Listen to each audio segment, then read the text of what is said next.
Voici le deuxième volet que le dessous des cartes consacre aux constantes de la politique étrangère américaine. Je vous ai d'abord raconté comment avait été formé le territoire américain. Aujourd'hui, je vais partir à la recherche des logiques d'intervention extérieure américaine. Suprématie stratégique, défense des valeurs démocratiques, du moins dans le discours, intérêts commerciaux. Eh bien, allons voir les cartes. L'une des premières interventions américaines loin du territoire est de type commercial. Elle consiste à envoyer en 1853 un navire de guerre le long des côtes japonaises pour contraindre Tokyo à ouvrir ses ports au commerce international. Alors voilà qui exprime une volonté américaine de commercer librement avec le Japon et la Chine, mais aussi celle d'un pays qui passe d'une vision continentale à une vision maritime.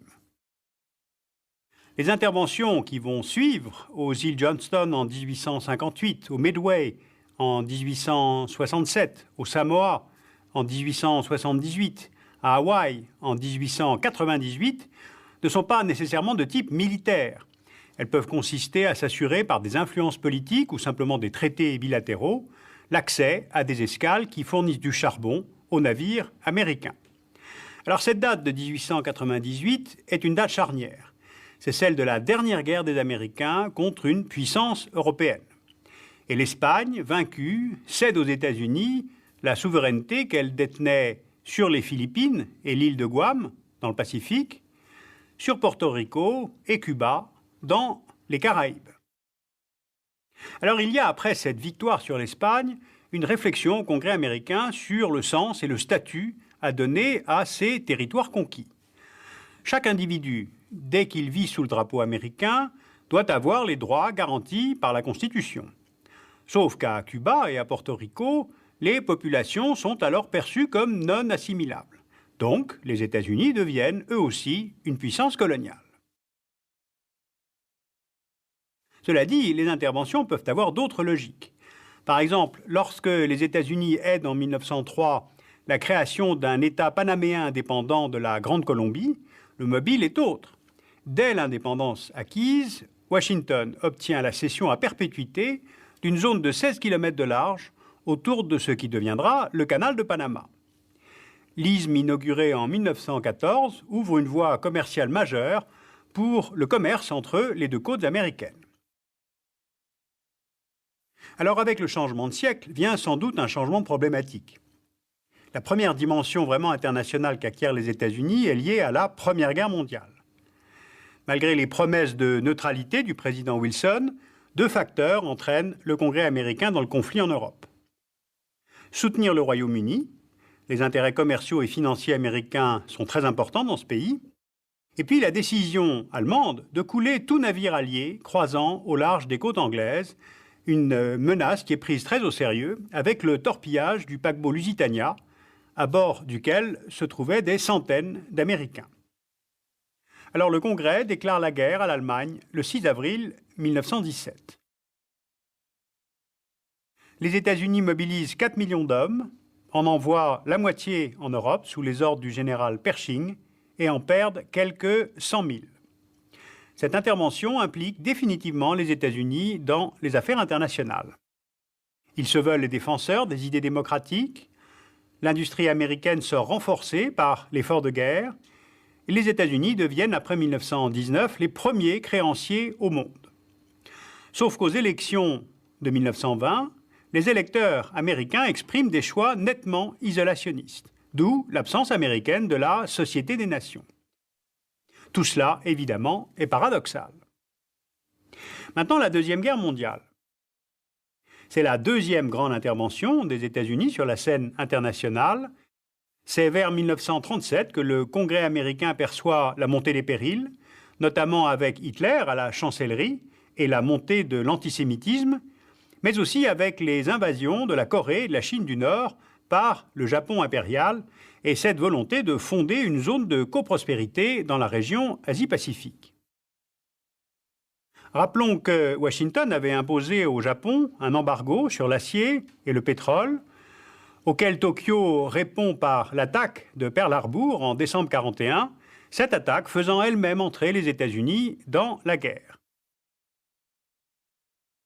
Le Japon, l'Allemagne, dans les buts de guerre définis en 1941 entre Churchill et Roosevelt, sont désignés comme les pays de l'Axe qu'il faut absolument vaincre.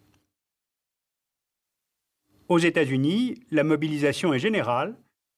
12 millions de mobilisés, les 2 tiers formant l'arrière, l'autre tiers au combat, dans le Pacifique et sur le front européen, avec des débarquements en Sicile, en Provence, en Algérie, en Normandie.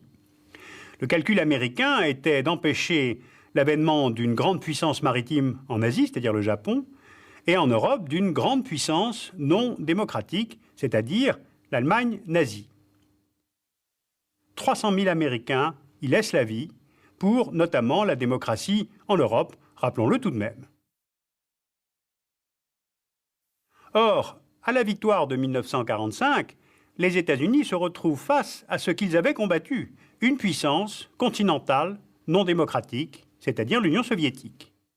La guerre froide entre Washington et Moscou est longue, 1947-1991. Le monde est alors divisé en 2 blocs, stratégiques, idéologiques et économiques. Les interventions américaines sont indirectes, car si l'on se fait la guerre, ce n'est pas frontalement, mais par alliés interposés.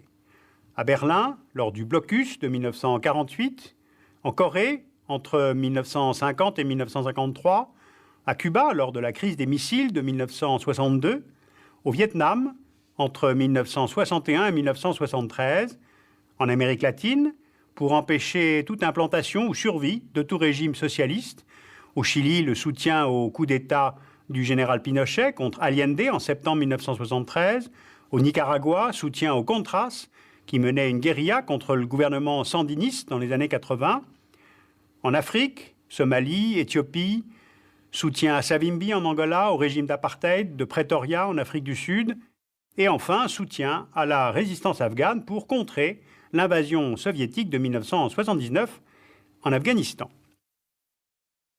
Bien, alors de cette longue période, retenons peut-être 3 données.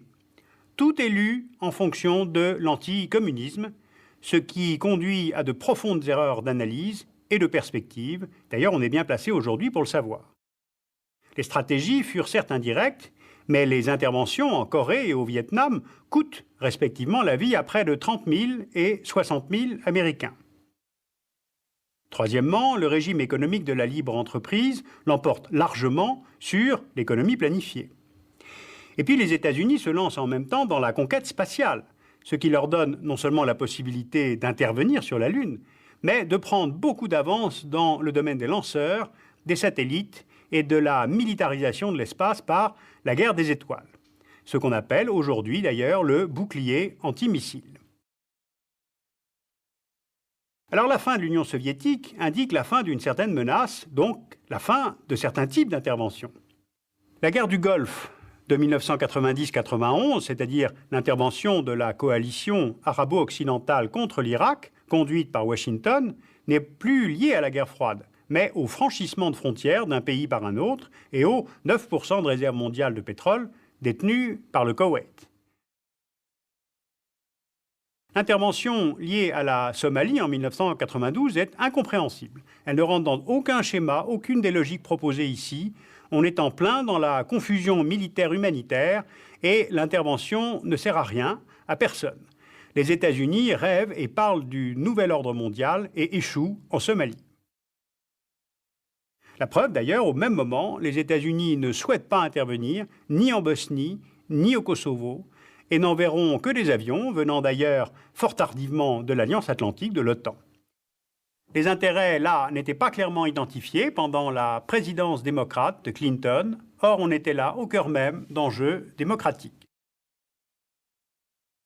Les États-Unis sont un pays jeune, très jeune, 250 ans. Et ce pays, dont je viens de résumer les mobiles des interventions extérieures, a eu au fond la chance de ne connaître sur son sol que, disons, 4 fois la guerre. La guerre d'indépendance, fin XVIIIe siècle, la destruction de Washington par les Anglais en 1814, la guerre de sécession qui était une guerre civile, et puis ce 11 septembre 2001, lors d'une attaque ressentie par les Américains comme un acte de guerre, car sur leur sol même, à New York. Bien, donc intérêts commerciaux, suprématie stratégique, lutte pour les valeurs démocratiques, souvent vue d'ailleurs comme la lutte du bien contre le mal. Est-ce que ces grands mobiles d'intervention au XXe siècle trouvent toujours leur cohérence au XXIe siècle? Alors, dans un dernier épisode, je tenterai de cartographier la vision américaine du monde post-11 septembre.